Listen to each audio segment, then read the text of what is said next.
Let's imagine a Northern Virginia adapted Eco Crystal Lagoon. A lagoon-inspired design that balances the visual and recreational appeal of a Crystal Lagoon-style project with local ecosystem and wildlife needs. A two-zone system. Solonic recreational lagoon, turquoise filtered human-safe water for swimming, paddleboarding, etc. The ecological fringe, a series of linked naturalized ponds, wetland gardens, and vegetative buffers that act as wildlife habitat and partial biofiltration zones. Together, they create the appearance of a single expansive body of water, but functionally they're separate systems. Wildlife-friendly integration. Wildlife-type ecological design solution.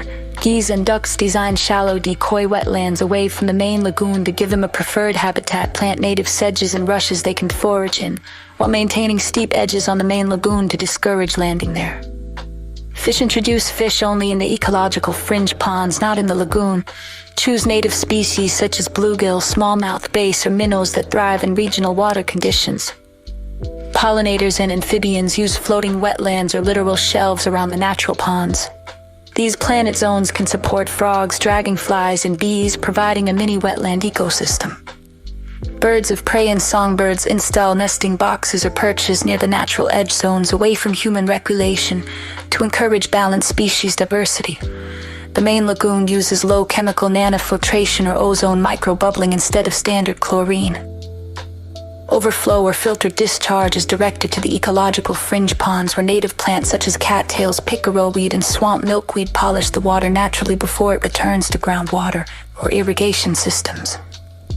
Rainwater capture and greywater reuse can offset evaporation, important for local sustainability and county approval in NoVa. Native planting palettes, switchgrass, river birch, sweet bay magnolia, Virginia bluebells, black-eyed susans. Buffer zones, at least 25 foot the vegetated area between the lagoon and ecological pond to prevent chemical crossover. Topography, use gentle slopes and boulders to create natural look microhabitats. Chesapeake Bay watershed protection. Stormwater retention and nutrient reduction, wildlife corridor preservation. So an Eco Crystal Lagoon proposal would need to include a nutrient management plan proving no runoff of treated water into bay feeding streams. Native habitat restoration offsets to compensate for any impervious area created, possibly a partnership with a local environmental group to monitor biodiversity. A lagoon like this could be marketed as the first sustainable lagoon of the Mid-Atlantic, where people swim, nature thrives, and technology protects.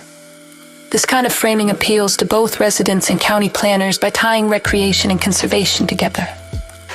A major factor in approval success in a region like Northern Virginia.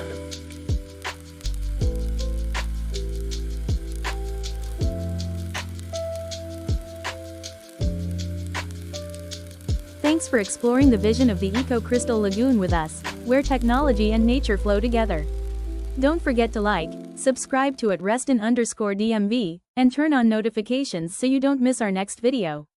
We'd love to hear your thoughts in the comments. What would your perfect eco space look like?